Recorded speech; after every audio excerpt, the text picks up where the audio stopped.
말씀을 잠시 나눌 수 있도록 하겠습니다. PPT를 이제 봐주시기 바랍니다. PPT 보여주시고요. 여러분 그 동선이라는 단어를 혹시 아십니까? 동선. 그래서 구리선 얘기하는 게 아니고요. 국어사전을 찾아보면 동선이라는 것은 사람이나 물건이 이동하는 방향을 나타내는 선입니다. 그런데 중요한 것은 뭐냐면 어떤 목적을 가지고 있느냐, 어떤 목적인가가 굉장히 중요합니다. 저나 우리 성도님들은 다 동선을 가지고 있습니다. 우리가 여행할 때 어떤 동선을 가지고 여행을 할 것인가. 혹시 여수 가보신 분 계세요? 여수. 할렐루야. 그 여수 밤바다 뭐 이런 노래도 있잖아요. 여수를 가게 되어지면 예를 들어서 우리가 먹방을 간다. 그럼 어디를 가겠습니까? 맛있는 것을 찾아서 가겠죠. 그냥 무작정 떠나진 않고요. 물론 그런 사람도 있지만 대부분 중요한 것은 먹방을 간다 그러면 거기는 또 이렇게 간장게장이 유명하니까 간장게장이 어디가 맛있는지를 찾아서 가게 될 것입니다. 또 나는 여수에 여행하러 간다라고 하면은 전에 한번 그 여수 엑스포가 있었지 않습니까? 그쪽에 가서 또 이렇게 여행을 한단 말이죠. 그러나 저도 여수에 가봤는데요. 저는 복음의 어떤 동선을 가지고 갑니다. 목적이 어떤 복음을 전하기 위해서. 여수에 가면 애아몬이 있거든요. 손양원 목사님의 사랑의 원자탄. 아마 여러분 들어보셨을 겁니다. 거기 가면은 손양원 목사님께서 이 교회에서 기도하시고 예배를 드리셨겠구나. 또 거기 가면은 문둥병 환자들이 아직도 남아 있습니다. 손가락이 없고 코가 한쪽이 없고 눈이 잘 안 보이시는 그 한센스병을 앓고 있는 그분들이 여전히 남아 있는데 그분들에게 또 간증을 듣게 되어지고 또 예수님의 사랑을 전해 듣게 되는 것이죠. 누구는 다 동선을 가지고 있지만 중요한 것은 어떤 목적을 가지고 있느냐가 굉장히 중요합니다. 그래서 성도들의 동선은 복음의 동선이어야 됩니다. 우리가 어디를 가든지 영혼 구원의 동선을 가지고 가는 거죠.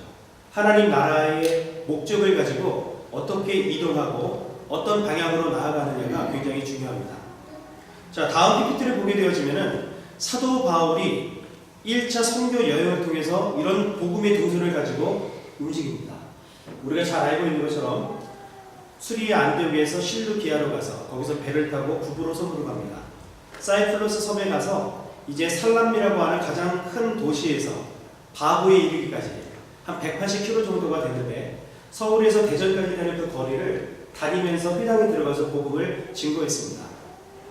그래서 한 영혼을 구하게 됩니다. 서기오 바울이라고 하는 총독을 구원하게 되면서 이제 거기서 배를 타고 오늘 본문의 말씀을 보니까 밤빌리아에 있는 버가라는 곳에 도착을 하고 거기에서 이제 다시 안디옥으로 넘어가게 되는 비시디아 안디옥으로 넘어가게 되는 장면이 사실 오늘 사도 바울의 복음의 동선인 거예요.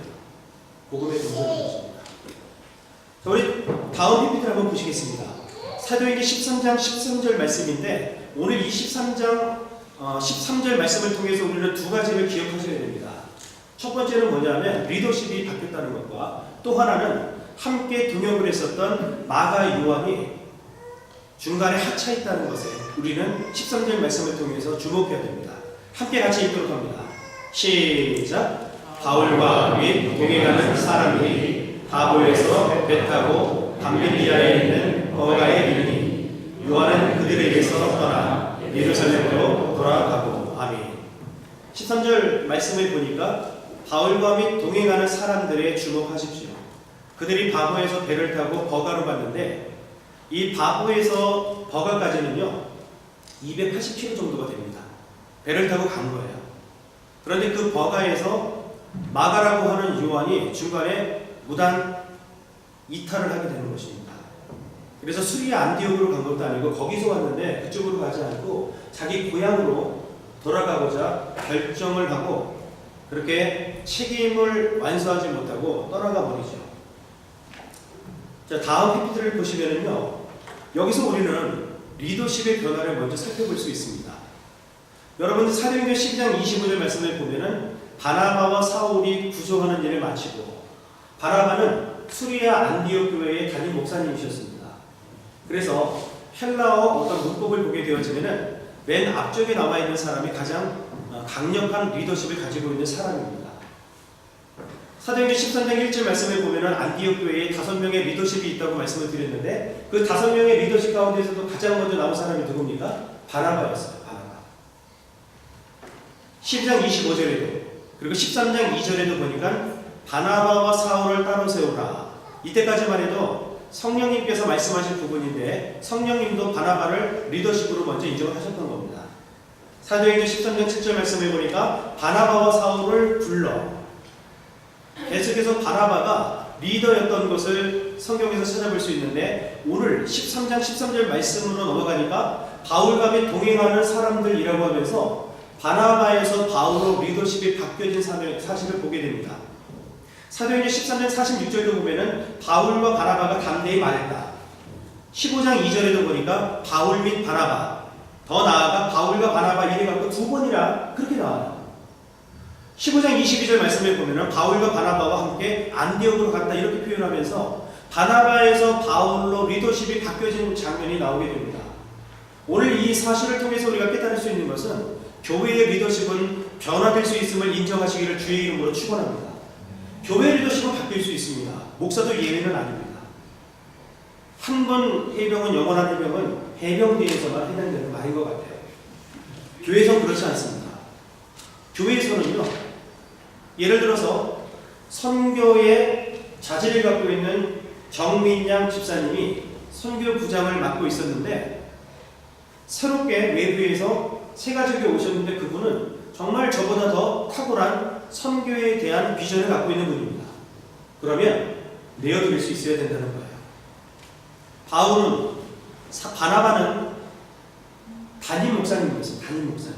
그럼에도 불구하고 선교를 하면서 북으로에서 180km 되는 그 선교 여행을 통해서 바나바가 깨달은 것은 목회를 할 때에는 내가 리더십이 더 강력할지 모르지만 선교를 할 때 보니까 오히려 바울이라고 하는 이 지체가 훨씬 더 강력한 리더십을 발휘하고 있으니 그에게 자리를 내어준 겁니다. 자리를 내어준 거예요. 교회 공동체는 이렇듯 한 사람의 자기의 리더십을 고집하는 것이 아니라 함께 내어주면서 협력하여 선을 이루는 것이 교회 공동체인 줄로 믿습니다. 너무 중요해요. 아멘 해봐. 아멘 좀 해봐요. 믿습니다. 네, 그래요. 아유, 얼마나 이뻐요. 그런 거예요. 여러분, 자, 여기서 보니까 바울이 나오고 바나바가 나오고 마가 요한이 나오잖아요. 다음 PPT를 보면서 우리는 마가 요한이 누구인지를 발견해야 됩니다. 자, 마가 요한 누구인가? 마가라고 하는 이름은 로마식 이름입니다. 그리고 요한은 유대식, 히브리식 이름인데 그 이름의 뜻은 뭐냐면 하나님은 은혜로우시다 이런 뜻을 가지고 있습니다. 예를 들어서 우리 교회도 보면은 우리 아이들이 한국 이름도 있지만 영어 이름도 있단 말이죠. 그렇죠? 지난주 월요일날 출산한 가정이 있습니다. 우리 박진원 성도님 가정이 등려하셨습니다. 그래서 4.3이 자연으로 하나님께 영광의 박수.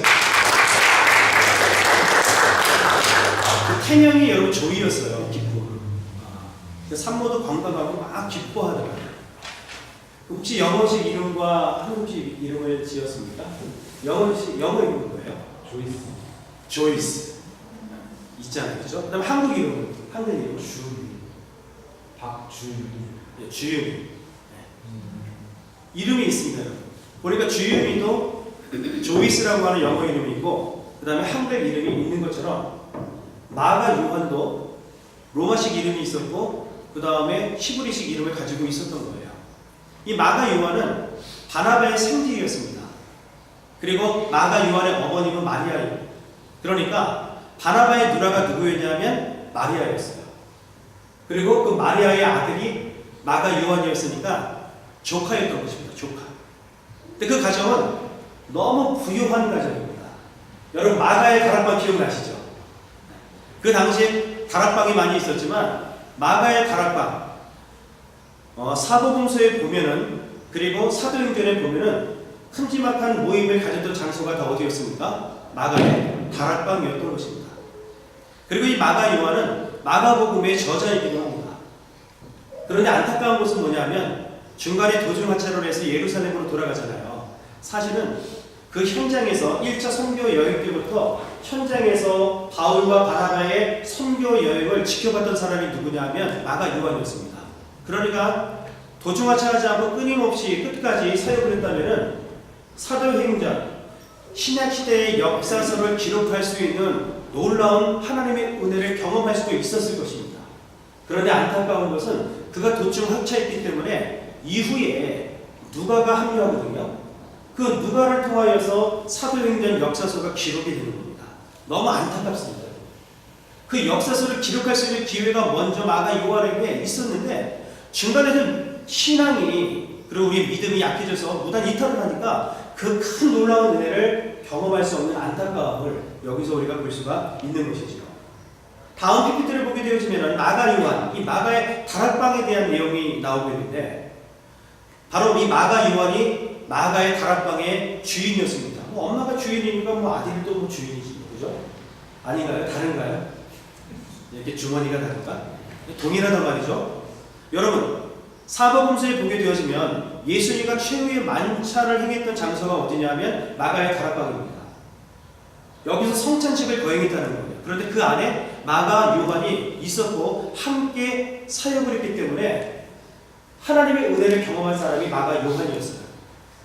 그리고 120문도가 예수님 말씀에 순종하여 예루살렘을 떠나지 말고 내가 너희에게 명령한 성령을 받을 때까지 기도하라. 이 말씀에 순종하여서 마가의 다락방에서 120명이 모여서 저녁 기도에 힘써서 성령의 강림을 경험했던 그 장소가 바로 어디냐면 여기 마가의 다락방입니다. 그러니까 기도의 은혜가 있었던 사람이 누구냐면 마가 요한이었어요. 그리고 세 번째로 보면은 베드로가 감옥에 갇혔잖아요. 사도행전 12장 말씀을 보면 그 베드로의 믿음이 떨어지지 않도록 흔들리지 않도록 그 마가의 다락방에서 또 전혀의 기도에 힘썼던, 그래서 하나님께서 그 기도를 응답하셔서 어떻게 하십니까? 베드로를 천사를 통해서 그 감옥에서 탈출을 시키고 탈출한 베드로가 마가의 다락방에 찾아오는 사건이 기록이 되어 있어요. 이때 말이죠. 그 마가의 다락방 안에 바나바와 바울이 함께 마가 요한과 있었다는 겁니다. 예루살렘 교회가 큰 흉년이 들어서 먹을 것이 없고 너무 재정적으로 약해졌을 때에 안디옥 교회가 어떻게 합니까?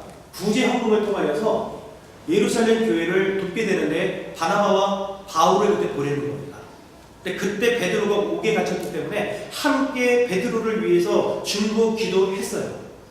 바나바와 바울과 그리고 마가 요한이 그때 같이 있었던 것입니다. 그래서 사도행전 10장 10절 말씀을 보니까 깨닫고 마가라는 요한의 어머니 마리아의 집에 가니 여러 사람이 거기에 모여 기도하고 있더라. 이 안에 바나바와 바울과 마가 요한이 있었던 것을 우리가 말씀을 통해서 찾아볼 수 있는 것입니다. 13절 말씀이 굉장히 짧은데요. 이 짧은 한 절 말씀 속에 굉장한 많은 내용들을 포함하고 있다는 겁니다. 그래서 이 마가의 다락방을 한번 보시겠습니다. 이런 곳에서 여기서 예수님과 성만찬을 했던 것이고요. 그리고 성령 강림을 위해서 120명이 함께 기도하고 베드로 믿음 흔들리지 말라고 함께 기도했던 장소가 바로 여기입니다. 한번 여러분들이 상상해 보세요. 예수님께서 어디에서 성찬식을 하셨는가? 그리고 그 120문도가 여기에서 어떠한 모습으로 기도했는가?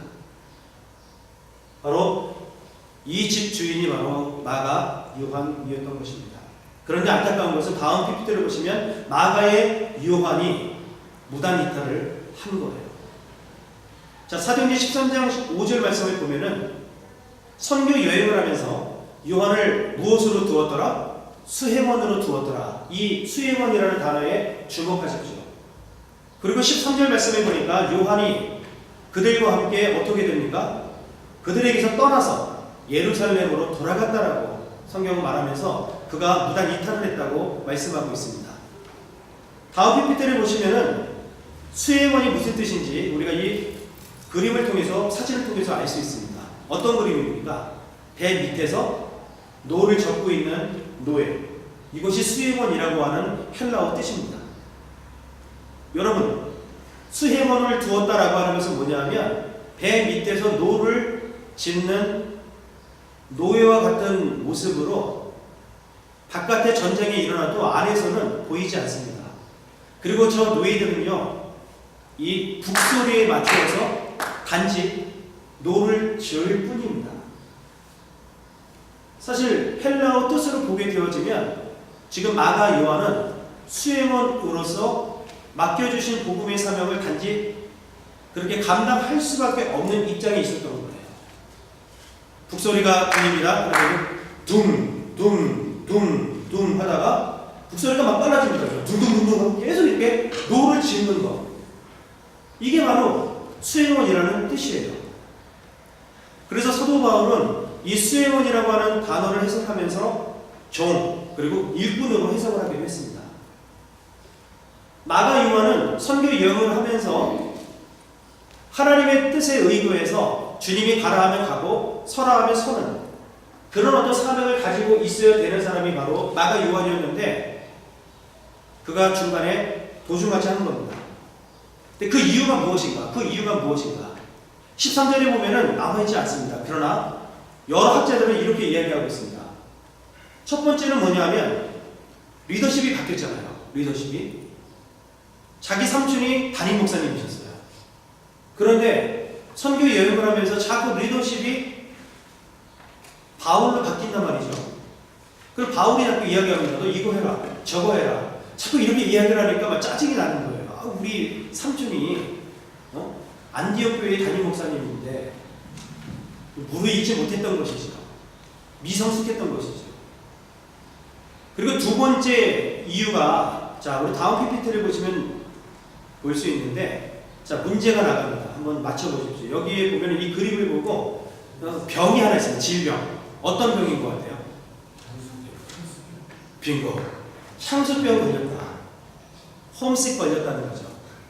그래서 엄마가 그립고 엄마 보고 싶어서 중간에 도중 하차했을 것이다 라고 유추한다는 겁니다.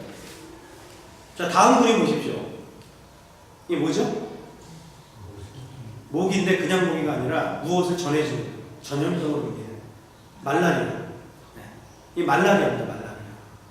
버가라고 하는 지역은 해안가 지역이면서 지대가 좀 낮았습니다. 버가에는 한 13,000명 정도가 살았는데 거기에는 또 아데미 여신이라고 그 여신을 섬기면서 신전을 갖고 있었던 지역이기도 합니다. 이런 곳에 그 말라리아가 창궐했다. 그런 얘기가 있어요. 그래서 말라리아가 걸려서 죽지는 않았지만 굉장히 고생을 해서 아마도 돌아갔을 것이다. 이렇게 생각을 하기도 합니다. 또 하나는 뭐냐면 자, 다음 그림을 보시면은 이 타우루스 산맥 보십시오. 버가에서 이 타우루스 산맥을 넘어가야지 바로 비시디아 안디옥으로 넘어갈 수가 있습니다. 그런데 이 타우루스 산맥은 적어도 해발 2,000m에서 3,000m 되어지는 아주 높은 산입니다. 아이코스 산맥과 높이가 맞먹을 정도로 굉장히 높은 산맥이라고 합니다. 여기를 넘어가야 되니까 이 구부로에서 180km를 다니면서 회당에 들어가 복음을 증거하는 것도 너무 지치고 힘든데 또 그 산을 넘을 생각하니까 너무 부담스러워서 그냥 중간에서 도중 하차했다라고 사람들이 본다는 것이죠. 이 타우루스 산맥, 그 다음 사진도 타우루스 산맥인데 이런 데를 건너야 했던 것이죠. 여러분 사도 바울과 그 선교 여행을 하는 일행들은 주님 명령에 순종하여서 이 높은 산을 넘어간 거예요. 그래서 비시디아 안디옥으로 가게 되는데 이 비시디아 안디옥도 높은 고원에 있었습니다. 약 1200m 되는 그 지역에 이런 도시를 형성하고 있었던 것입니다. 다음 PPT를 한번 보도록 하겠습니다.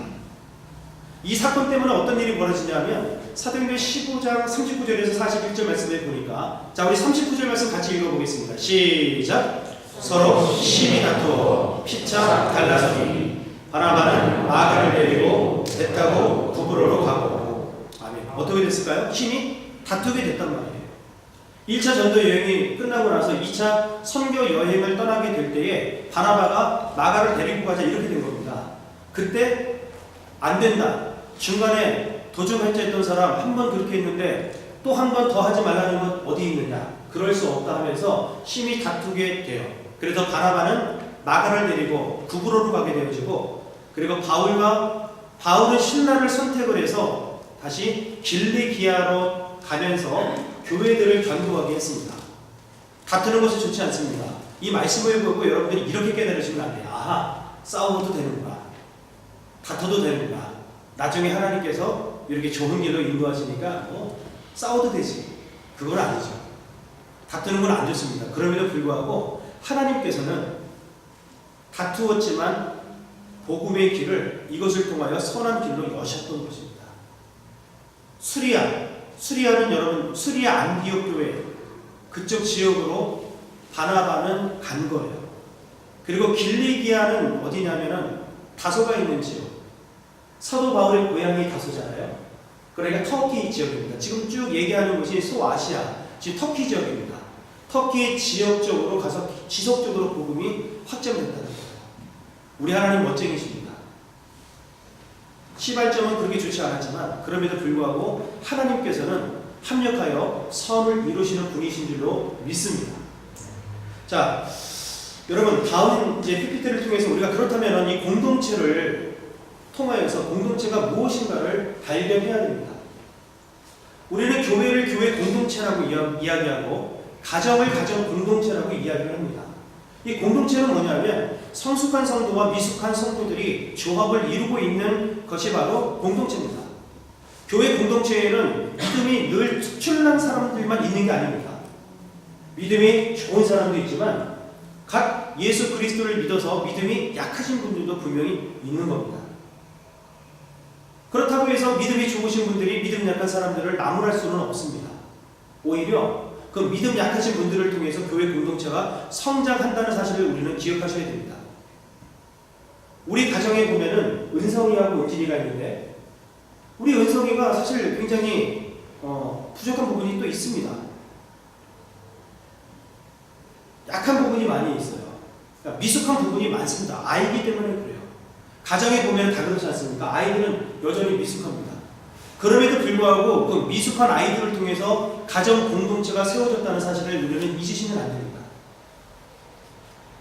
부족한 은성이 때문에 그 가정의 그 가정에 은성이가 갑자기 없어졌다? 그 가정이 어떻게 될까요? 심히 고통스럽고 힘들어질 것입니다. 교회 공동체도 마찬가지입니다.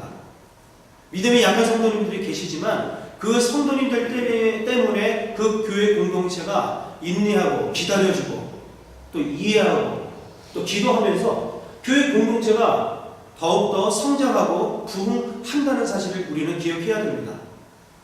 그래서 중간에 마가 요한이 도종하치에서 지금 예루살렘으로 돌아갔지만 이후에 보게 되어지면은 합력하여 선을 이루게 되었던 사건을 우리는 기억해야 하는 거죠. 하나님의 일을 할 때 서로 의견이 다를 수 있습니다. 다 똑같습니까? 목사라고 해서 목사 생각이 다 여러분의 생각입니까? 그렇지 않습니다. 제가 실수할 수도 있고 제가 틀릴 수도 있습니다. 또 반대로 다수가 그런 생각을 갖고 있지만 우리 성도님들이 틀릴 수도 있다는 거예요. 다를 수 있습니다. 의견이 일치하지 않을 수 있습니다. 그리고 사역하면서 헤어질 수 있다는 겁니다. 헤어질 수도 있어요. 우리 교회에 한번 들어왔기 때문에 들어올 때는 마음대로 들어왔지만 나갈 때는 절대로 나갈 수 없습니다. 아닙니다. 우리는 그런 조직입니다. 교회는 그런 조직 아닙니다. 우리 교회에 오셨지만 신앙생활 하다가 우리 교회 말고 이 랜싱 지역에 한인 커뮤니티가 있는데 오히려 다른 교회에서 또 신앙생활 하는 것이 맞다 그러면 그쪽으로 가는 게 맞아요. 전체 하나님의 나라를 본다는 말이죠. 그러나 한국에 보십시오. 엄청나게 거대한 교회임에도 불구하고 그 교회 성도님이 다른 교회로 옮기다 그러면 아주 난리가 납니다. 그럴 필요 없어요. 하나님께서 우리 커뮤니티에 필요한 성도들을 보내주신 줄로 믿습니다. 하나님께서 우리 교회에 맞는 우리 교회 바운다리에 꼭 필요한 성도님들을 보내주신 거예요. 혹 우리 성도님들 가운데에서 나는 내 발로 걸어왔어 이렇게 생각하시는 분이 있을지 모르지만 하나님께서 은혜 가운데 우리 성도님들을 이 자리에 인도해 주신 줄로 믿습니다. 하나님이 하신 일이에요. 하나님이 하신 일이에요. 오신 것도 하나님의 뜻이고요. 가신 것도 하나님이 뜻 가운데서 모든 일이 이루어지는 것입니다. 그러나 중요한 것은 하나님께서는 헤어졌지만 하나님 나라를 위해 교회에 각자 지속적으로 사역하고 복음을 증거하게 하셔서 합력하여 선을 이뤘다는 데 우리는 주목해야 되는 겁니다. 우리 랜싱 한인교회가 그런 교회 될 줄로 믿습니다. 그런 사역을 감당해야 됩니다. 혹 우리가 서로 의견이 다를 수 있지만 그럼에도 불구하고 하나님께서는 우리 교회를 통하여 지속적인 복음과 더불어 합력하여 선을 이루게 하시는 놀라운 은혜를 우리가 경험하게 될 줄로 믿습니다. 다음 PPT를 보면 그래서 우리는 실패는 성공의 어머니라는 말을 이해할 수 있습니다. 마가 요한은 분명히 실수하고 실패한 사람임에 틀림이 없습니다. 그렇게 기도를 경험하고 성령을 경험하고 예수 그리스도의 성찬에 참여했던 사람임에도 불구하고 그는 사실은 무단이탈하고 사명을 다하지 못했기 때문에 인간적인 우리의 시각으로 볼 때에는 실수함이 맞습니다. 그러나 하나님께서는 선으로 바꾸셨어요. 여러분, 베드로 전서 5장 13절 말씀을 보니까 내 아들 마가라고 베드로가 마가 요한을 그렇게 말합니다. 그가 그런 어떤 아픔이 있고 실수가 있고 실패가 있었지만 그럼에도 불구하고 하나님께서 은혜를 주셔서 다시 믿음으로 움직이기 시작했거든요. 그랬더니 결국에 가서는 베드로가 이렇게 얘기합니다. 마가 요한은 나의 영적인 아들이다. 그리고 두 번째 말씀을 보면 바울의 로마 감옥에 갇혔을 때에 그 사역을 도왔던 사람이 누구냐 하면 마가 요한이었습니다. 골로새서 4장 10절에서 11절 말씀을 보면은 바울이 감옥에 갇혀 있을 때에 마가 요한을 보고 이렇게 고백을 합니다. 나의 위로가 되었다. 마가 요한은 나의 위로가 되었다. 중간에 그가 탈락하고 그것 때문에 바나바와 엄청나게 싸우고 그렇음에도 불구하고 그 사건이 지난 10년이 지난 후에 보니까 하나님께서 그를 변화시켜 주셨는데 오히려 바울이 그렇게 얘기합니다. 마가 요한은 나의 위로야. 여러분 그렇게 위로가 되는 성도가 되시기를 주의 이름으로 축원합니다. 세 번째 보십시오. 마가가 바울에게 유익한 자가 되었다라고 디모데후서 4장 11절 말씀을 보면 기록되어 있습니다. 디모데후서는 바울 서신서 중에서 가장 마지막에 기록된 서신서입니다. 2차 감옥에 갇혔을 때에 한 AD 68년경에 기록이 되었는데 이때 보면은 누가만 나 혼자 있으니까 내가 올 때에 디모데에게 얘기하는 거죠. 내가 올 때에 마가를 데리고 오거라. 마가가 나의 일에 유익하니라 하면서 마가 요한을 유익되었다라고 그렇게 바울이 고백하고 있는 거예요. 10년 전에 실수하고 그리고 인생의 실패자처럼 그렇게 낙인이 찍혔던 마가 요한이었지만 그는 하나님의 은혜로 말미암아 다시 믿음으로 일어서서 결국은 베드로와 그리고 바울에게까지 나의 유익이 되며 그리고 나의 유익한 자가 될 정도로 인정받았던 것을 우리가 오늘 기억하면서 혹 신앙생활 하시면서 여러분 낙담할 수 있습니다. 낙심이 될 때 있습니다. 그렇다고 우리가 완전히 우리 인생을 실패한 것이 아닙니다. 끝까지 하나님을 의지하시기를 주의 이름으로 축원합니다. 하나님께서 우리를 일으켜 세우실 것입니다. 그리고 하나님께서 나로 하여금 위로자가 되게 하고 유익되는 성도로 변화시켜 주실 줄로 믿습니다. 이것이 하나님의 은혜입니다. 자, 두 번째로 우리 14절 말씀을 한번 같이 보겠습니다. 요 14절 말씀을 한번 같이 읽어보겠습니다. 시작! 그들은 버가에서 더 나아가 비시디아 안디옥에 이르러 안식일에 회당에 들어가 앉으니라. 아멘. 버가에서 지금 어디로 간 겁니까? 비시디아 안디옥으로. 무슨 산맥을 넘어서? 타우루스 산맥을 넘어서 2000m 내지 3000m 되는 산맥을 넘어서 1200m 되는 높은 고지에 있는 비시디아 안디옥으로 지금 넘어갔다고 이야기합니다. 마가는 여기서 주저앉았지만 바울과 바나바는 주께서 맡겨주신 사명을 믿음으로 감당하면서 복음의 동선을 지속적으로 이어나가고 있는 모습을 여기서 우리가 살펴볼 수 있습니다.